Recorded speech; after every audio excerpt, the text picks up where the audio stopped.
আজকে আমি যে মুভিটি এক্সপ্লেইন করতে চলেছি এটি একটি মালায়ালাম সাসপেন্স থ্রিলার মুভি।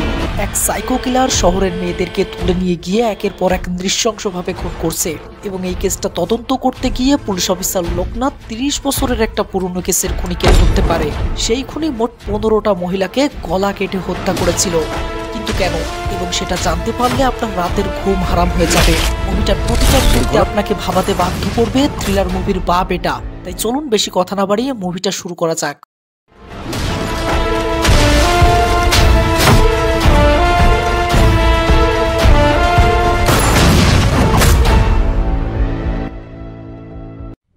শুরুতেই আমরা দুজন পুলিশকে দেখতে পাই যারা রাতে নাইট ডিউটি করছিল। হঠাৎ একটা জঙ্গলের মাঝে গিয়ে তাদের গাড়িটা বন্ধ হয়ে যায়। কিছুতেই তারা যখন গাড়ির ইঞ্জিন স্টার্ট করতে পারে না তখন দুজনেই গাড়ি থেকে বাহিরে বের হয়ে আসে। অফিসার তখন সেখান থেকে একটু দূরে যায় প্রস্রাব করার জন্য। তখনই বিদ্যুৎ চমকে ওঠে আর অফিসার জঙ্গলের ভেতরে ভয়ঙ্কর কিছু একটা দেখতে পায়। অফিসার তখন ভয়ে ভয়ে সেখানে গিয়ে টর্চ মেরে দেখে কেউ এই মেয়েটাকে এমন নির্মমভাবে বেঁধে টর্চার করতে করতে মেরে রেখে গেছে। অফিসার এমন নৃশংস লাশ দেখে ভয়ে কনস্টেবলটাকে ডাকতে ডাকতে গাড়ির কাছে যায়। সিন 2 ঘন্টা পর আসলে দেখি পুলিশের একটা টিম তদন্ত করার জন্য সেখানে এসেছে। অফিসার সেখানে পৌঁছাতেই কনস্টেবল মারিমুথি তাকে বলে, স্যার 3 দিন আগে মাইগ্রেন্ট জঙ্গলে একটা মেয়ের মার্ডার হয়েছিল, আপনার মনে আছে? অফিসার বলে, ওই মেয়েটার কথা এখন বলাটা কি খুব জরুরি ছিল? অনেক ব্রুটালভাবে কেউ তাকে মেরেছিল। এই 2 দিনে এখনো পর্যন্ত ওই মেয়েটার ভয়ঙ্কর লাশ আমার চোখের সামনে ভেসে বেড়াচ্ছে। মারিমুথি তখন শক করার মতো একটা কথা বলে। সে বলে, এই মেয়েটাকেও সেমভাবে মারা হয়েছে স্যার। এটা শুনে অফিসার থমকে গেলে মারিমুথি বলে, মেয়েটাকে খুনি চুলের সাথে হাতটা বেঁধে গলা কেটেছে। স্যার আমার মনে হচ্ছে এই দুজনের মার্ডার একজনই করেছে। এরপর অফিসার মেয়েটার লাশটা দেখে চমকে যায় এবং আমরাও দেখি মেয়েটাকে খুব নৃশংসভাবে মারা হয়েছে। সিন পরের দিন সকালে ক্রাইম ব্রাঞ্চ অফিসের সামনে আসলে দেখি প্রকাশ নামের একটা ছেলে পুলিশের পোশাক পরে দাঁড়িয়ে আছে। আসলে প্রকাশ আজ প্রথম ক্রাইম ব্রাঞ্চ ডিপার্টমেন্টে জয়েন করতে এসেছে। সিন একটু পর ভেতরে আসলে ডিএসপি প্রকাশকে অর্ডারের কাগজ দিয়ে বলে, তুমি এসপি লোকনাথনকে ফলো করবে। এত বছরের সার্ভিসে আমার দেখা সব থেকে বেস্ট অফিসার উনি। ওর সাথে কাজ করলে তুমি অনেক কিছু শিখতে পারবে। কিন্তু শোনো, সে অনেক সিরিয়াস মানুষ। আমি ওকে 30 বছর ধরে দেখে আসছি, কিন্তু এখনও ঠিকঠাকভাবে ওকে জানতে পারিনি। সিন সেই অফিসার লোকনাথনের কাছে আসে আর আমরা দেখি এমন অ্যাটিটিউডের সাথে লোকনাথ বসে আছে।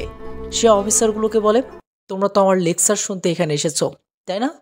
কিন্তু আমি তোমাদেরকে কোনো লেকচার শোনাবো না, কারণ আমি তোমাদের মতো অফিসারদেরকে লেকচার শুনিয়ে আমার টাইম নষ্ট করতে চাই না।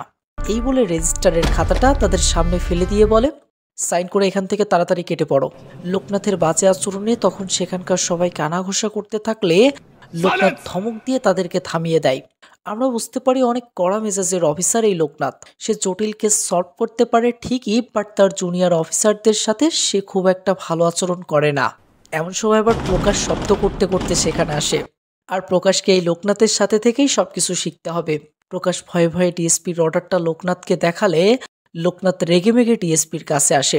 আসলে লোকনাথ তার সাথে কাউকে রাখতে চায় না। ডিএসপি বলে, আমাদের ডিপার্টমেন্টে একটা ভালো অফিসারের প্রয়োজন, আরও ভালো ক্যান্ডিডেট। ওকে শেখাতে তোমার কিসের প্রবলেম? লোকনাথ বলে, আমাকে তো কেউ হাতে ধরে শেখায়নি, আমি নিজের যোগ্যতা এখানে পৌঁছিয়েছি। সরি স্যার, আমি এসব করতে পারবো না। ডিএসপি বলে, ঠিক আছে, জাস্ট 6 মাসের জন্য তুমি ওকে তোমার সাথে রাখো, আর যদি এর মধ্যে তোমার ভালো না লাগে আমি তোমার থেকে ওকে সরিয়ে দিব। লোকনাথ তখনও চুপ করে থাকলে ডিএসপি অনেক রিকোয়েস্ট করে তাকে রাজি করায়। এরপর ডিএসপি প্রকাশকে বলে, 3C-তে হাই প্রোফাইল কেসের জন্য ওনাকে ডেকেছে, তুমি ওনার সাথে থেকে ওনাকে অবজার্ভ করো। আর মনে রেখো, এটা কিন্তু তোমার প্রথম কেস, অনেক চ্যালেঞ্জিং হতে চলেছে। তোমাদের সাথে একজন টেকনিক্যাল অ্যাসিস্ট্যান্টকেও পাঠানো হবে। তোমাদের টেকনিক্যাল বিষয় নিয়ে কোনো টেনশন করতে হবে না। এরপর সেখান থেকে ফেরার সময় প্রকাশ লোকনাথকে বলে, স্যার আসলে কেসটা কি? লোকনাথ বলে, 3C-তে ডাবল মার্ডার। প্রকাশ বলে, কে করেছে স্যার? আরে সেটা যদি জানাই যেত তাহলে কি তোদেরকে হায়ার করা হতো? লোকনাথ প্রকাশের এমন বোকা প্রশ্নে কোনো উত্তর না দিয়ে চলে যায়। সিন 2 ঘন্টা পর আসলে দেখি প্রকাশ লোকনাথের সাথে সেই কেসটা তদন্ত করতে যাওয়ার জন্য এয়ারপোর্টে এসেছে। তো সেখানকার দোকানদার লোকনাথকে চা দিলে প্রকাশ বলে, আমি তো কফি অর্ডার করেছিলাম। দোকানদার বলে, না স্যার, আপনি চাই অর্ডার করেছিলেন। এমন সময় একটা মেয়ে এসে বলে, আমি কি চাটা নিয়ে নিব? আসলে আমি চাই অর্ডার করতে যাচ্ছিলাম। তখন মেয়েটা দোকানদারের থেকে চাটা নিয়ে নেয়। মেয়েটাকে দেখে প্রকাশের অনেক ভালো লাগে। প্রকাশ তখন লাইন মারার জন্য মেয়েটার পাশে এসে বসে এবং একটা সময় সে মেয়েটার কাছে তার পরিচয় দেয়। তার নাম প্রকাশ। মেয়েটা হেসে বলে, আমার নাম ভিনা। এমন সময় লোকনাথ সেখানে এসে বলে, কথা শেষ হলে এখন যাওয়া যাক। ভিনা বলে, ঠিক আছে স্যার। প্রকাশ বলে, তার মানে আপনিই টেকনিক্যাল অ্যাসিস্ট্যান্ট? ভিনা হ্যাঁ জানালে প্রকাশ মনে মনে অনেক খুশি হয়, কারণ সে কাজের ফাঁকে লাইন মারার সুযোগটাও পেয়ে যাবে। সিন সন্ধ্যায় 3C এয়ারপোর্টে আসলে দেখি তারা সবাই 3C এয়ারপোর্টে পৌঁছে গেছে। তো তাদের রিসিভ করার জন্য আগে থেকেই কনস্টেবল মারিমুথি সেখানে দাঁড়িয়ে অপেক্ষা করছিল। মারিমুথি লোকনাথ আর ভিনাকে অনেক রেসপেক্টের সাথে রিসিভ করে, বাট প্রকাশকে বলে, এই তোর কি চাই ছেলে? প্রকাশ তখন পরিচয় দিলে মারিমুথি তাকেও রেসপেক্টের সাথে স্যালুট করে। এরপর মারিমুথি তাদেরকে এখানকার ক্রাইম ব্রাঞ্চ অফিসে নিয়ে আসে। মারিমুথি এখানকার অফিসার বালারামের কাছে এসে বলে, স্যার চেন্নাইয়ের টিম পৌঁছে গেছে। বালারাম রেগে বলে, তাতে কি করব আমি? 3 দিন করে নাচবো? আসলে কেসটার তদন্ত করছিল এই বালারাম, কিন্তু সে দ্রুত খুনিকে ধরতে না পারার কারণে উপর মহল থেকে লোকনাথকে এখানে আনা হয়েছে কেসটা দ্রুত সমাধান করার জন্য। তাই বালারাম মনে মনে রাগে চলে যাচ্ছে। ডিএসপি বালারামকে বলে, তুমি সম্মানের সহিত কেসটা ওনাদের কাছে হ্যান্ড ওভার করে দাও। বালারাম বলে, স্যার আর কয়েকটা দিন সময় পেলে আমি কেসটা সলভ করে ফেলতাম। ডিএসপি বলে, এটা হোম ডিপার্টমেন্টের অর্ডার, আমি কি করতে পারি বলো? বালারাম তখন ইচ্ছাকৃতভাবেই লোকনাথদের অনেকক্ষণ বসিয়ে রাখে তাদের অফিসে। বালারাম অনেকক্ষণ পর এসে বলে, সরি স্যার, একটা ইম্পর্ট্যান্ট মিটিং ছিল, তাই আর কি একটু দেরি হয়ে গেল। কিন্তু লোকনাথ ঠিকই বুঝতে পেরেছে বালারাম ইচ্ছা করেই এখানে তাদের অনেকক্ষণ বসিয়ে রেখেছে। তো বালারাম প্রথম ভিকটিমের ফটো দেখিয়ে বলে, এর নাম অমৃতা। এর লাশটা আমরা থোয়াকড়ির জঙ্গলে পেয়েছি। এর বডির পাশে আমরা কিছু টাকা পেয়েছি এবং নো সেক্সুয়াল অ্যাসল্ট। আর এই মেয়েটার নাম মারভিকা, বয়স 26। মারভিকার লাশ আমরা অন্য আরেকটা জঙ্গলে পেয়েছি। প্রথম মেয়েটার মতো একেও নৃশংসভাবে মারা হয়েছে, এরও নো সেক্সুয়াল অ্যাসল্ট। কিন্তু আজব কথা এটাই, দুজনকে একইভাবে মারা হলেও এদের দুজনের ভেতরে কারোরই কোনো সম্পর্ক নেই। এরপর লোকনাথের আদেশে মারিমুথি তাদেরকে মর্চুয়ারিতে নিয়ে আসে। লোকনাথ প্রকাশকে বাহিরে দাঁড় করে পোস্টমর্টম রুমে ঢোকে। তো ফরেন্সিক ডক্টর মারভিকার লাশ দেখিয়ে বলে, মেয়েটিকে স্টিলের তার দিয়ে গলা চেপে হত্যা করা হয়েছে। আর খুনি এমনভাবে স্টিলের তার দিয়ে মেয়েটার গলা কেটেছে, মনে হচ্ছে ছুরি দিয়ে মেয়েটার গলা কাটা হয়েছে। একজন সাধারণ মানুষের দ্বারা এমনভাবে খুন করা অসম্ভব ব্যাপার। লোকনাথ বলে, এছাড়া আর কোনো এভিডেন্স? ডক্টর বলে, না, একদম ক্লিন মার্ডার, কোনো প্রমাণ মেয়েটার শরীর থেকে পাওয়া যায়নি। লোকনাথ তখন প্রকাশকে শেখানোর জন্য তাকেও ভেতরে ডাকে। প্রকাশ মেয়েটার নৃশংস লাশ দেখে অস্বস্তিতে পড়ে যায়, কিন্তু লোকনাথের সামনে সে সেটা বুঝতে দেয় না। ডক্টর তখন একইভাবে প্রকাশকেও বলতে থাকলে ভয়ে বাহিরে এসে প্রকাশ বমি করতে থাকে। লোকনাথ বলে, তুমি চাইলে চলে যেতে পারো, তোমার দ্বারা এসব হবে না, তাই রাতের ফ্লাইট ধরে তুমি চেন্নাই ফিরে যাও। প্রকাশ তখন এতে অনেক অপমানিত হয়। সে একজন ক্রাইম ডিপার্টমেন্টের লোক হয়ে লাশ দেখে বমি করে ফেলেছে। সে ভিনার দিকেও লজ্জায় তাকাতে পারছিল না। তো লোকনাথ আর ভিনা গাড়িতে উঠলে মারিমতি বলে, স্যার প্রকাশ স্যার যাবে না? লোকনাথ বলে, না, তুমি গাড়ি স্টার্ট করো। কিন্তু প্রকাশ জিদ করেই তখন গাড়িতে ওঠে। এরপর তারা তিনজনে কৃষ্ণা পার্ক নামের একটা লজে ওঠে। এই লজের নামটা কেন উল্লেখ করলাম সেটা পরে বুঝতে পারবেন। তো প্রকাশ রুমে সেই কেস ফাইলটার ডিটেলসে দেখতে থাকলে লোকনাথ বলে, আমি আমার লাইফে অনেক অফিসার দেখেছি যারা গুলি তো চালাতে পারে ঠিকই, বাট তাদের মধ্যে গুলি চালানোর মতো হিম্মত নেই। আমি জানি তুমি অনেক ভীতু, আর ভীতু হয়ে এসব কাজ সম্ভব নয়। এসব শুনে প্রকাশ অপমানিত হলে সঙ্গ দেওয়ার জন্য ভিনা তাকে ছাদে নিয়ে আসে। ভিনা বলে, উনি এমনই, ওনার কথা শুনে এতটা চড়ছো কেন তুমি? এর থেকে তুমি দেখিয়ে দিতে পারছো না যে তুমিও ওনার মতো কেস সমাধান করতে পারো? ভিনার সাথে কথা বলে প্রকাশের এই সময়টাতে অনেক ভালো লাগে এবং তাদের দুজনের একে অপরের প্রতি ভালো লাগা কাজ করে। পরের দিন সকালে প্রকাশ কনফিডেন্সের সাথে লোকনাথকে বলে, স্যার আমি আপনার সময় নষ্ট করতে আসিনি, যতক্ষণ না কেসটা সমাধান হয় আমি আপনার সাথেই থাকবো। লোকনাথ তখন প্রকাশকে সাথে নিয়ে ক্রাইম স্পটে আসে। লোকনাথ সেই স্পটটা দেখার পর প্রকাশকে বলে, তুমি কি ভাবলে খুনি কেমন ধরনের লোক হতে পারে? প্রকাশ বলতে না পারলে লোকনাথ বলে, এমন ধরনের কেসে ফিজিক্যাল এভিডেন্সের ভিত্তিতে কোনো সূত্র পাওয়া যায় না। এর জন্য আমাদের খুনিকে বুঝতে হলে খুনির ক্যারেক্টার সম্পর্কে আগে জানতে হবে।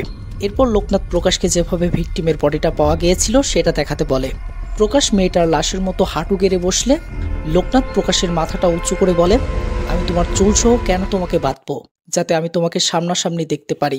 আচ্ছা আমাকে দেখতে এখন তোমার কেমন মনে হচ্ছে? আমি অনেক বড় এবং তুমি অনেক ছোট ও দুর্বল। লোকনাথ এবার খুনির মতো স্টিলের তার দিয়ে প্রকাশের গলা চেপে বলে, এখন আমার মনে হচ্ছে তোমার যন্ত্রণাদায়ক মৃত্যুটা আমি আমার চোখের সামনে দেখে নিজের ভেতরের প্রতিশোধের আগুন মেটাচ্ছি। আর এরকম ধরনের খুনিদের দয়া, মহব্বত, ভালোবাসা, ভয় কোনো কিছুই থাকে না। আর এরকম খুনিদের বলা হয় সাইকোপ্যাথ, মানে খুনি একজন সাইকো। লোকনাথ বলে, আচ্ছা এবার বলো মারার পর সেই খুনিটা লাশটা কেন লুকিয়ে রাখলো না? প্রকাশ বলে খুনি হয়তো কোনো মেসেজ দিতে চাচ্ছে।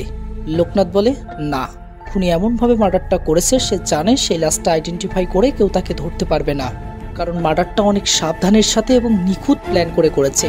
সে আমাদের বোঝাতে চেয়েছে সে একজন ভেরি অর্গানাইজড পারসন। এবার তো তুমি বুঝতে পেরেছো খুনি কেমন বিহেভিয়ারের মানুষ। ঠিক সেই সময় আবার মারিমুথি এসে জানায় পাশের জঙ্গলে আরও একটা বডি পাওয়া গেছে স্যার। লোকনাথ প্রকাশকে নিয়ে সাথে সাথে সেই মেয়েটার ক্রাইম স্পটে আসে। লোকনাথ দেখতে পাই এই মেয়েটাকেও একইভাবে মেরেছে সেই সাইকোটা। প্রকাশ এবার নিজের ট্যালেন্টটা লোকনাথকে দেখায়। সে থার্মোমিটার দিয়ে মেয়েটার ব্রেনের টেম্পারেচার মেপে বলে মেয়েটাকে রাত 10টা অথবা 11টার দিকে মারা হয়েছে।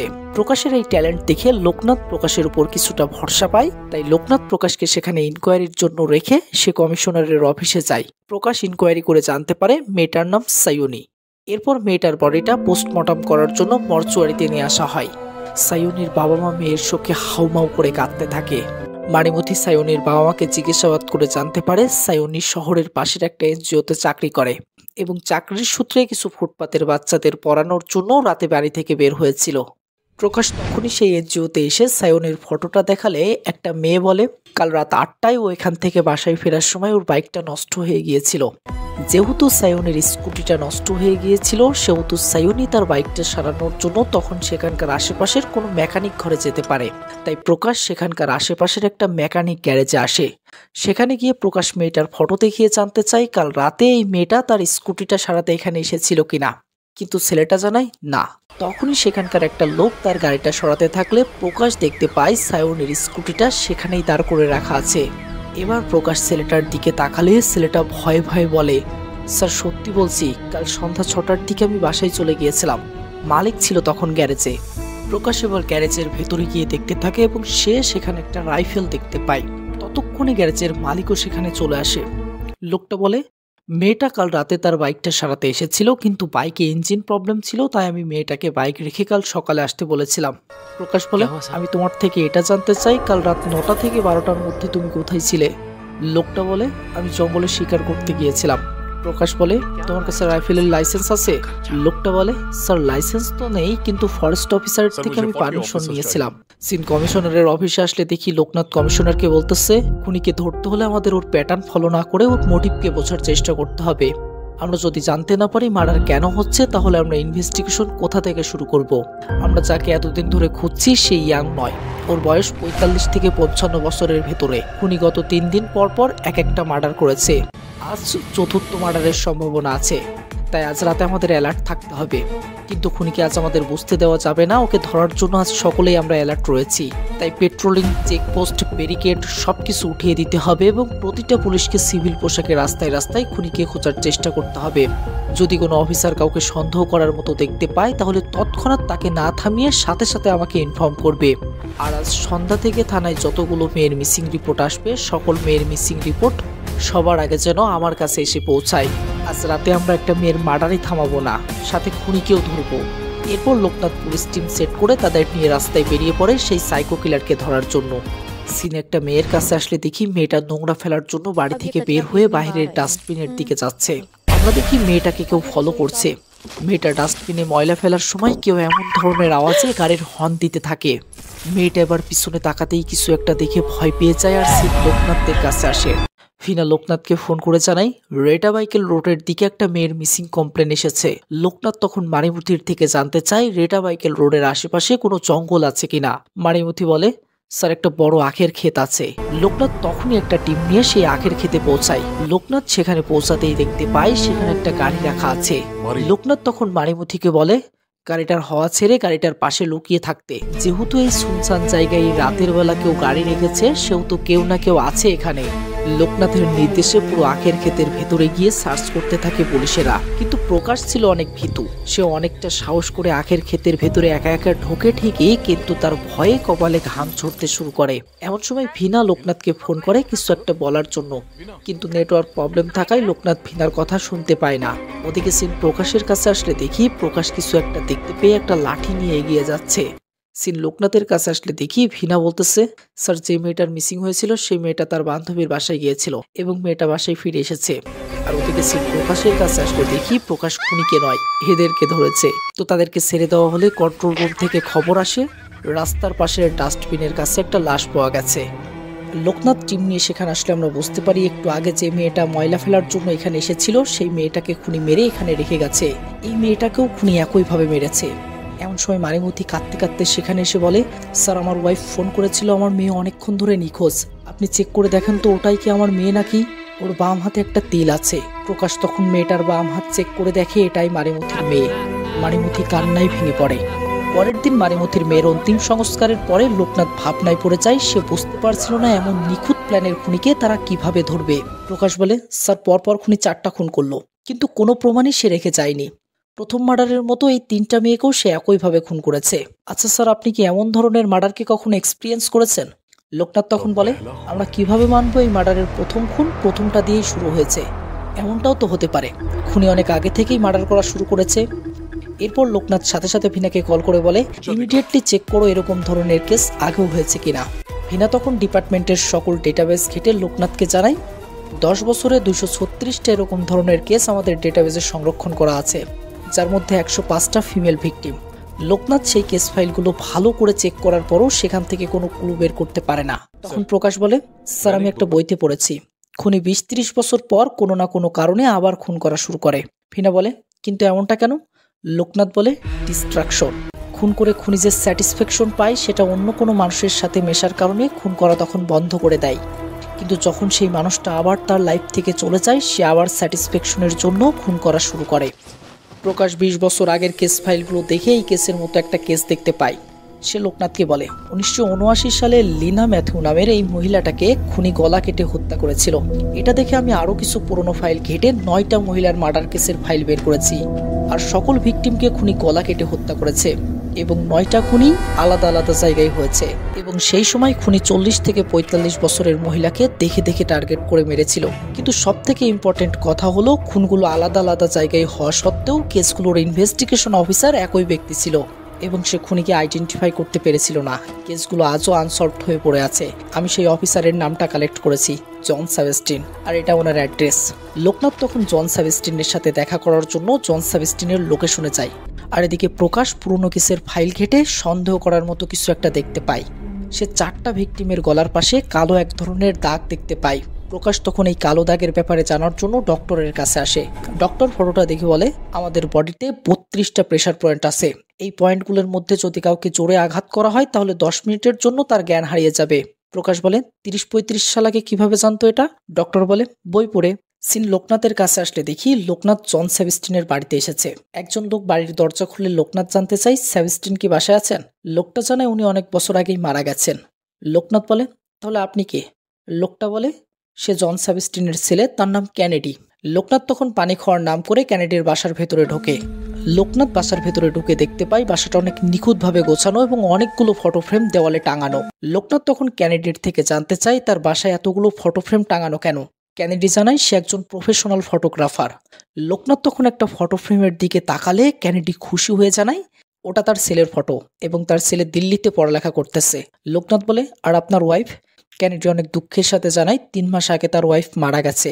লোকনাথ তখন জানতে চাই কত বছর আগে তার বিয়ে হয়েছিল। ক্যানেডি বলে, 31 বছর, 1979 সালের দিকে। লোকনাথের তখন প্রকাশের বলা কথাটা মনে পড়ে যায়। প্রকাশ ফাইল ঘেটে জানিয়েছিল সেই খুনের লাস্ট খুন ছিল 1979 সালে। তার মানে কি এই ক্যানেডি সেই খুনগুলো করেছিল এবং তার ওয়াইফ মারা যাওয়ার পর থেকে আবার খুন করা শুরু করেছে? এসবই ভাবছিল লোকনাথ। ক্যানেডি তখন আচক গলায় বলে, আপনি কি কিছু জানতে পারলেন? লোকনাথ অবাক হলে ক্যানেডি কথা ঘুরিয়ে বলে, এই ফটোটার মধ্যে আমি কোনটা সেটা চিনতে পারেননি তো? যদি আপনি আমাকে খুঁজে বেরও করতে পারতেন তবুও আমাকে চিনে ধরতে পারতেন না। লোকনাথ তখন চলে যাওয়ার জন্য বের হতে ধরলে ক্যানেডি বলে, আপনাকে দেখে আমার কি মনে হলো জানেন? আপনি একজন পুলিশ অফিসার। লোকনাথের এবার পুরোপুরি সন্দেহ হয় যে এই লোকটাই খুনগুলো আগেও করেছিল এবং এখনো করছে, কিন্তু লোকটা অনেক দ্রুত এবং নিখুঁত প্ল্যানের লোক, একে ধরা এতটাও সহজ হবে না। লোকনাথ তখন ফোন করে প্রকাশকে জানায়, আমরা আমাদের সাসপেক্ট পেয়ে গেছি। পরের দিন লোকনাথের প্ল্যান মতো ক্যানেডির উপর নজর রাখার জন্য প্রকাশ ক্যানেডির বাসার পাশের বাড়িতে নতুন কিরায়দার হিসেবে ভাড়ায় থাকতে ওঠে। প্রকাশ সকাল থেকে ক্যানেডির উপর নজর রাখছিল। রাত 10টার দিকে প্রকাশ দেখতে পায় ক্যানেডি গাড়ি নিয়ে তার বাসা থেকে বের হচ্ছে। প্রকাশ সাথে সাথে ব্যাপারটা লোকনাথকে জানালে লোকনাথ সেই রাস্তায় পেট্রোলিং টিমকে অ্যালার্ট করার জন্য কল করে, বাট অফিসারটা বইয়ের সাথে রোমান্টিক আলাপে ব্যস্ত ছিল। যে কারণে ক্যানেডি তাদের সামনে থেকে জোরে গাড়ি চালিয়ে চলে যায়। 3 ঘন্টা পর একটা পেট্রোলিং টিমের অফিসার লোকনাথকে ফোন করে জানায় ক্যানেডি নামের সেই লোকটা তারই সামনে একটা চেকপোস্টের সামনে দাঁড়িয়ে আছে। লোকনাথ তখন পলানিকে ক্যানেডির কাছে গিয়ে জিজ্ঞাসাবাদ করতে বলে। পলানি তখন ক্যানেডির গাড়ির কাছে আসে এবং ক্যানেডিকে জিজ্ঞাসাবাদ করতে শুরু করে। সে বলে, আপনি এত রাত্রে কোথায় গিয়েছিলেন? ক্যানেডি বলে সে সিনেমা দেখতে গিয়েছিল। পলানি তখন সিনেমা হলের টিকিটটা দেখাতে বললে ক্যানেডি টিকিট দেখায়। এরপর লোকনাথের নির্দেশ মতো পলানি ক্যানেডির গাড়ির পেছনের ডিক্কিটা সার্চ করে, বাট সেখানেও সন্দেহ করার মতো তেমন কিছুই দেখতে পায় না। পলানি তখন লোকনাথকে বলে, স্যার লোকটা ঠিকই বলেছে। লোকনাথ বলে, ফিল্ম না দেখেও তো আসতে পারে, তুমি একটা কাজ করো, তুমি কি ওই ফিল্মটা দেখেছো? পলানি হ্যাঁ বললে। লোকনাথ বলে, ওই ফিল্মে কোনটা মিসিং রয়েছে তোমার মনে হয়? পলানি বলে, স্যার ফিল্মে কোনো ফাইট সিন ছিল না। লোকনাথ বলে, তাহলে তুমি এমনভাবে লোকটাকে জিজ্ঞাসা করো যে ওই ফিল্মে অনেক ফাইট সিন ছিল। পলানি আবার ক্যানেডির কাছে এসে বলে, স্যার ফিল্মের ফাইট সিনগুলো আপনার কেমন লাগলো? ক্যানেডি কিছু বলে না। এবার পলানির সন্দেহ হয় এবং সে ক্যানেডির দিকে বন্দুক তাক করতেই যাবে, তার আগেই ক্যানেডি জানায় ফিল্মে কোনো ফাইট সিনই ছিল না, মানে ক্যানেডি ফিল্মটা দেখেছে। লোকনাথের নির্দেশে তখন পলানি ক্যানেডিকে যেতে দেয়। এরপর লোকনাথ প্রকাশকে কল করে বলে, তাড়াতাড়ি তুমি ক্যানেডির বাসার ভেতরে গিয়ে বাসাটা সার্চ করো, আমি ওর পিছু নিচ্ছি। প্রকাশ এবার ক্যানেডির বাসার ভেতরে গিয়ে সার্চ করতে শুরু করে। সে সেখানে কিছু দেখার আগেই লোকনাথ ফোন করে বলে, প্রকাশ ক্যানেডি ওর বাসার আশেপাশে, তুমি যত দ্রুত সম্ভব ওখান থেকে বের হয়ে যাও। প্রকাশ তো এতক্ষণ অলরেডি অনেকগুলো জিনিস আউলে ফেলেছে, সে এভাবে রেখে দ্রুত বের হবে কিভাবে? সে জিনিসগুলো গুছিয়ে তো ফেলে, কিন্তু ক্যানেডির বাড়ি থেকে বের হওয়ার আগেই ক্যানেডি বাড়িতে চলে আসে। ক্যানেডি দরজা খুলে ভেতরে ঢুকলেই প্রকাশকে দেখতে পাবে, কিন্তু প্রকাশ সেই দরজার পেছনে ঢোকায় এবং সুযোগ বুঝে বের হয়ে আসে। ক্যানেডির তখন হঠাৎ মনে হয় তার বাসা থেকে কেউ বের হয়ে গেল, তাই তৎক্ষণাৎ সে বাহিরে আসে। কিন্তু এবারও প্রকাশ একটা পাঁচিলের আড়ালে লুকিয়ে পড়ে। আজকের মতো প্রকাশ ক্যানেডির চোখ ফাঁকি দিতে পারে। পরের দিন সকালে আবার একটা মেয়ের লাশ পাওয়া যায়। এই মেয়েটাকেও সেই খুনি একইভাবে খুন করেছে। কিন্তু আরো অবাক করার ব্যাপার ঘটে যখন একজন কনস্টেবল এসে বলে ওই খুনিকে বালারাম স্যার ধরে ফেলেছে। ভিনা জানাই ক্রাইম স্পটের একটু দূর থেকে খুনিকে অফিসার বালারাম ধরেছে এবং বালারাম ভিকটিমের কিছু গহনা ওর কাছ থেকে পেয়েছে এবং বডিতে পাওয়া ফিঙ্গারপ্রিন্টও লোকটার সাথে ম্যাচ করেছে। প্রকাশ বলে, এটা কোনোভাবেই সম্ভব না স্যার, কারণ এতগুলো মার্ডারের একটাতেও কোনো কিছু চুরি হয়নি। ভিনা বলে, খুনি সকল খুনের স্বীকারোক্তি নিজেই দিয়েছে এবং সে মেনেও নিয়েছে সকল খুনগুলো সেই করেছে। স্যার তাই এই কেসটা আমাদের হাতে নেই, উপর থেকে আমাদের চেন্নাই ফিরে যাওয়ার অর্ডার দিয়ে দিয়েছে।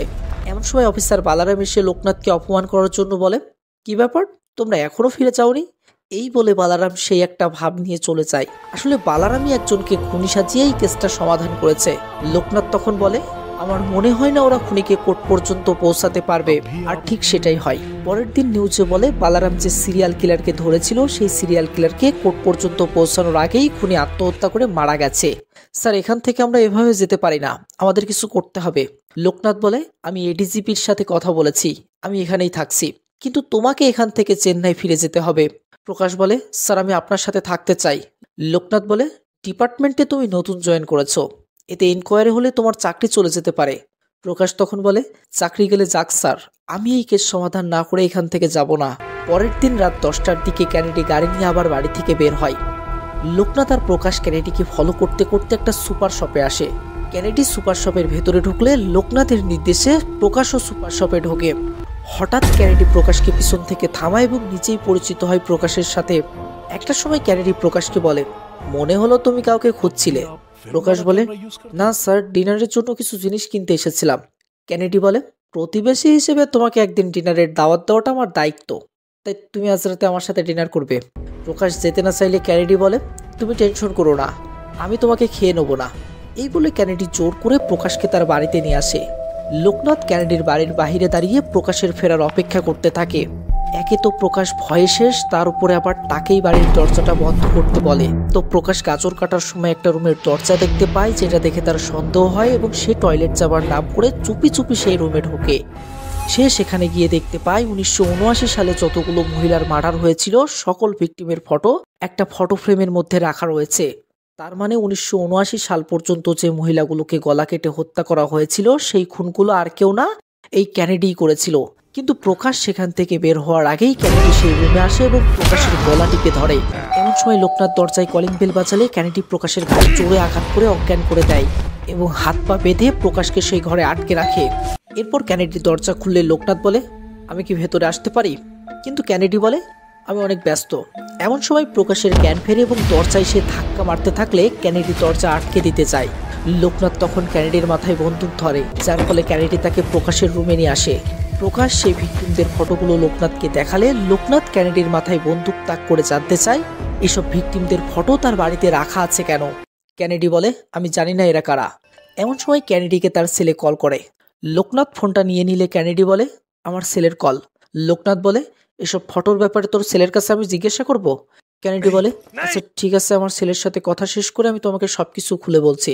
ক্যানেডি যখন তার ছেলের সাথে কথা বলছিল তখন বোঝা যাচ্ছিল সে তার ছেলেকে অনেক ভালোবাসে। তো কথা শেষ হলে ক্যানেডি এবার বলতে শুরু করে।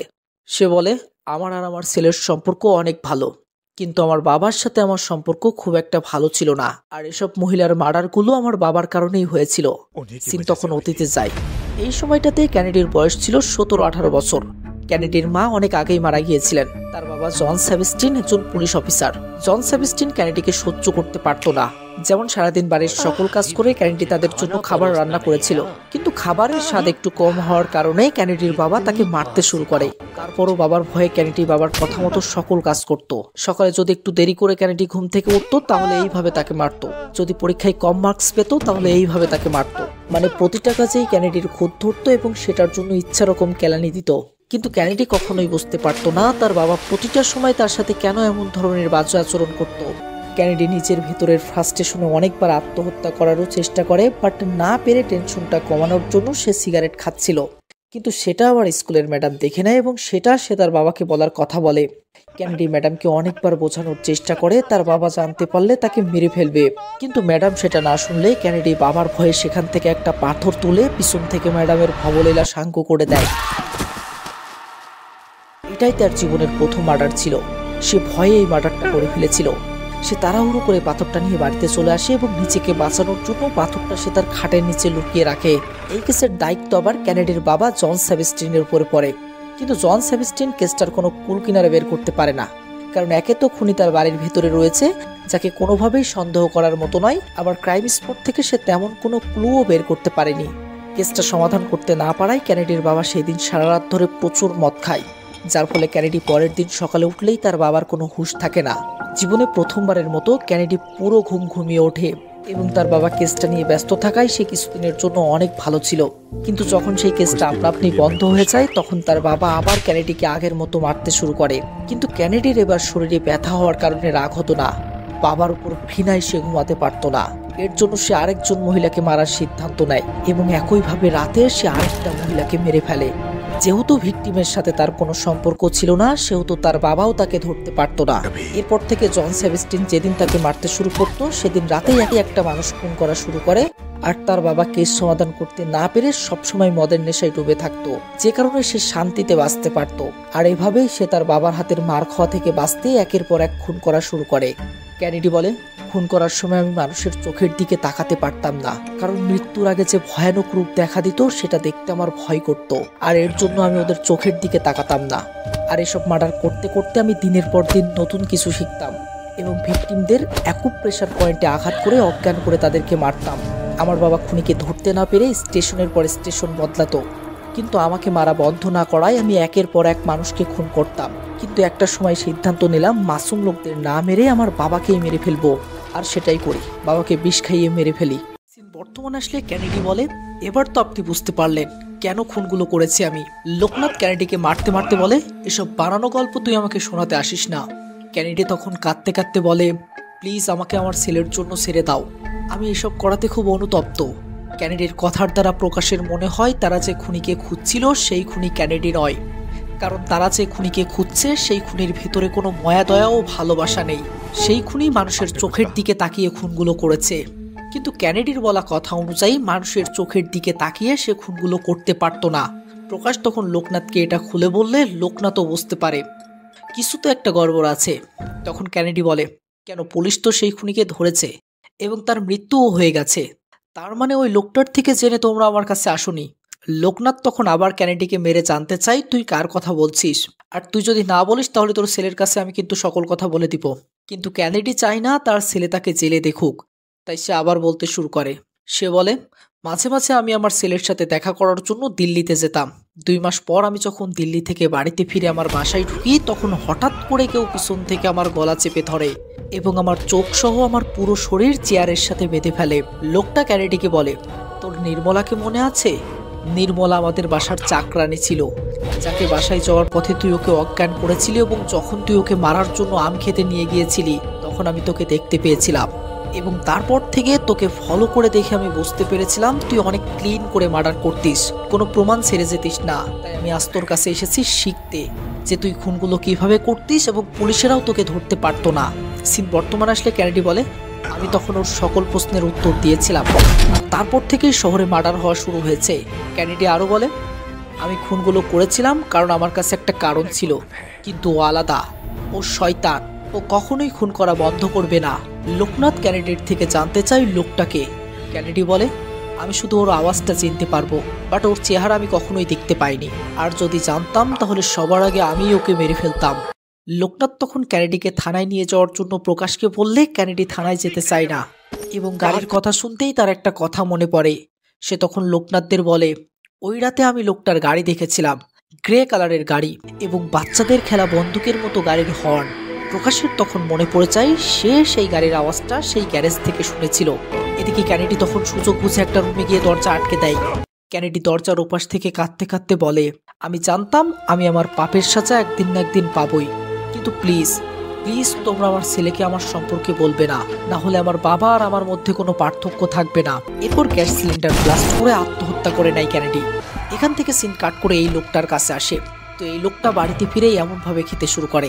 তখন তার ওয়াইফ সেখানে এসে লোকটাকে অপমান করে বলে, তোকে বিয়ে করে 1 পয়সার সুখও পাইনি আমি তোর কাছ থেকে, সব আমার বাবার দোষ, তোর টাকা দেখে আমাকে তোর সাথে বিয়ে দিয়েছিল। এই বলে লোকটার খাবারে থুতু দিয়ে বলে, খা না, ভালো করে খা। এসব বলার পর লোকটার ওয়াইফ তার সামনে একটা পরপুরুষের সাথে রুমে ঢোকে। লোকটা তখন প্রচন্ড পরিমাণে রেগে যায় এবং তার ওয়াইফকে হত্যা করে। আসলে লোকটা তার ওয়াইফকে স্যাটিসফ্যাকশন করতে পারতো না, তাই লোকটার ওয়াইফ লোকটারই সামনে পরপুরুষের সাথে কাবাডি খেলে স্যাটিসফ্যাকশন পূরণ করত এবং লোকটাকে প্রতিটা সময় অপমান করাতে একদিন লোকটা রাগে ক্ষোভে তার ওয়াইফকে হত্যা করেছিল, আর সেটাই আমাদের দেখানো হলো। আর এ কারণেই মূলত লোকটা মেয়েদেরকে মার্ডার করে বেড়াচ্ছে। সিন প্রকাশদের কাছে আসলে দেখি প্রকাশ গ্যারেজের সেই মালিকের কাছে এসেছে এটা জানার জন্য যে ওইরকম আজব ধরনের হর্নের আওয়াজের গাড়িটা কার। লোকটা জানায় সে সেই গাড়ির লোকটাকে চেনে। লোকনাথদের তখন লোকটার বাড়িতে নিয়ে যায়, কিন্তু ততক্ষণে লোকটা আর একটা খুন করার জন্য বাড়ির বাহিরে বেরিয়ে পড়েছিল। লোকনাথ এবং প্রকাশ সেই বাড়ির ভেতরে ঢুকে দেখতে পায় যে মেয়েগুলোর মার্ডার খুনি করেছিল সকল মেয়েদের ফটো সেখানেই রাখা আছে। সেখানকার সকল এভিডেন্স দেখে লোকনাথরাও বুঝতে পারে খুনি এই লোকটাই। বাড়িটা সার্চ করে তারা আরো কিছু কফি শপের বিল দেখতে পায়। তারা বুঝতে পারে খুনি এই গত 2-3 দিন ধরে এই কফি শপে যাচ্ছে। তো প্রকাশের সাথে লোকনাথ সেই কফি শপে যাবার সময় সকল ভিকটিমদের ফটোগুলো ভালো করে দেখে খুনির ওয়াইফের সাথে একটা মিল খুঁজে পায়। খুনির ওয়াইফের মতো সকল ভিকটিমের মুখে টোল পড়া। এখানে আমরাও বুঝতে পারি তার ওয়াইফের উপর ঘৃণায় তার ওয়াইফের মতো দেখতে টোল পড়া মেয়েগুলোকে খুনি নৃশংসভাবে হত্যা করছে। তো লোকনাথরা কফি শপে এসে জিজ্ঞাসাবাদ করে জানতে পারে লোকটা 2-3 দিন ধরে তাদের কফি শপে আসছে এবং ওখানে বসে লোকটা কেন জানি বাহিরের দিকে তাকিয়ে থাকে। লোকনাথ আর প্রকাশ তখন সেখানে এসে বাহিরের দিকে তাকালে বুঝতে পারে লোকটা পল্লবী সিং নামের এই নায়িকার দিকে তাকিয়ে থাকতো, কারণ পল্লবীর মুখেও টোল পড়া ছিল। তাহলে কি খুনির পরের শিকার এই পল্লবী সিংই? লোকনাথ তখন সাথে সাথে পল্লবীর হোটেল আসে পল্লবীকে বিষয়টা জানিয়ে খুনির হাত থেকে বাঁচানোর জন্য। লোকনাথ পল্লবীকে সকল কিছু খুলে বললে পল্লবী বিশ্বাস করতে চায় না এবং লোকনাথকে এখনই বেরিয়ে যেতে বলে। এমন সময় কেউ তার দরজায় কলিং বেল বাজায়। সিন তখন সেই খুনিটার কাছে আসলে দেখি লোকটাও দরজার সামনে দাঁড়িয়ে কলিং বেল বাজাচ্ছে। লোকনাথ দরজা খুললে দেখে রুম সার্ভিসের জন্য হোটেলের স্টাফ এসেছে। সিন সেই খুনিটার কাছে আসলে দেখি খুনিটা পল্লবীর কাছে নয়, ভিনার কাছে এসেছে। তো ভিনা দরজা খুলতেই লোকটা অভিনয় করা শুরু করে দেয়। সে বোঝাতে চায় তার খুব শ্বাসকষ্ট হচ্ছে। ভিনা যেন গাড়ি থেকে তার ইনহেলারটা দ্রুত এনে দেয়। ভিনা তখন লোকটার থেকে লোকটার গাড়ির চাবি নিয়ে ইনহেলার আনতে লোকটার গাড়ির কাছে যায়। সিন লোকনাথের কাছে আসলে দেখি মেয়েটা লোকনাথকে জানাচ্ছে সে আজ সন্ধ্যায় এই হোটেল এসেছে একটা শো করার জন্য। এটা শুনে তখন লোকনাথ বুঝতে পারে খুনি পল্লবীকে নয়, অন্য কাউকে টার্গেট করেছে। তাই সাথে সাথে প্রকাশকে ফোন করে ব্যাপারটা জানায়। প্রকাশ তখন কিছু একটা ভেবে আবার সেই কফি শপে আসে এবং সেই জায়গাটার উল্টো দিকে তাকালে সে কৃষ্ণা পার্ক নামের লজটা দেখতে পায়। তখনই তার ভিনার কথা মনে পড়ে। কারণ ভিনা সেই লজে থাকতো এবং ভিনা আসলেও ভিনার মুখে টোল পড়তো। প্রকাশ এবার বুঝতে পারে খুনি ভিনাকে টার্গেট করেছে, তাই সাথে সাথে সে ভিনাকে কল করে। আমরা দেখি ভিনা ততক্ষণে সেই লোকটার গাড়ির ভেতরে এসে লোকটার ইনহেলার খুঁজছে। প্রকাশ ভিনাকে বলে, সেই খুনি এবার তোমাকে টার্গেট করেছে, তাই তুমি রুম থেকে বাইরে বের হইও না। কিন্তু ভিনা তো চা কাম করার করে ফেলেছে। লোকটা ভিনাকে তার গাড়িতে তুলে নিয়ে যেতে থাকে। প্রকাশ যেহেতু সেখানেই ছিল, তাই সে সেই গাড়ির হর্ন শুনে গাড়িটার পিছনে দৌড়াতে থাকে। লোকনাথ ততক্ষণে গাড়ি নিয়ে সেখানে পৌঁছালে প্রকাশ সেই গাড়িটাকে ফলো করতে বলে। প্রকাশ আর লোকনাথ সেই গাড়িটাকে ফলো করতে শুরু করে। তো তারা একটা জঙ্গলের ভেতরে আসলে গাড়িটাকে তারা আর দেখতে পায় না। সিন সেই জঙ্গলের ভেতরে আসলে দেখি লোকটা একটা পরিত্যক্ত বাড়িতে নিয়ে এসেছে ভিনাকে। তো এরপর লোকটা ভিনার উপর অত্যাচার করতে শুরু করে। ভিনা যন্ত্রণায় হাউমাউ করে চিল্লাতে থাকে। সিন লোকনাথদের কাছে আসলে দেখি তারাও খুঁজতে খুঁজতে সেই পরিত্যক্ত বিল্ডিং এর কাছে চলে এসেছে। লোকটা তাদের উপস্থিতি টের পেয়ে সেখান থেকে একটা জায়গায় লুকিয়ে পড়ে। প্রকাশ সেখানে এসে দেখতে পায় ভিনাকে লোকটা মুখ বেঁধে ফেলে রেখে গেছে। প্রকাশ ভিনার কাছে এসে ভিনাকে ডাকতে থাকে। তখনই প্রকাশ সামনে তাকালে দেখে লোকটা লোকনাথের পিছনে দাঁড়িয়ে আছে। লোকটা লোকনাথের উপর হামলা করে। লোকটা লোকনাথের গলার পাশে আঘাত করে লোকনাথকে অজ্ঞান করে ফেলে। প্রকাশ এবার লোকটার দিকে বন্দুক তাক করতেই লোকটা সেখানে লুকিয়ে পড়ে। হঠাৎ পেছন থেকে লোকটা এসে প্রকাশকে মারতে শুরু করে, আর তাদের দুজনের ভিতরে লড়াই শুরু হয়। লোকটা প্রকাশের কাছ থেকে বন্দুকটা নিয়ে প্রকাশের দিকে বন্দুক তাক করে।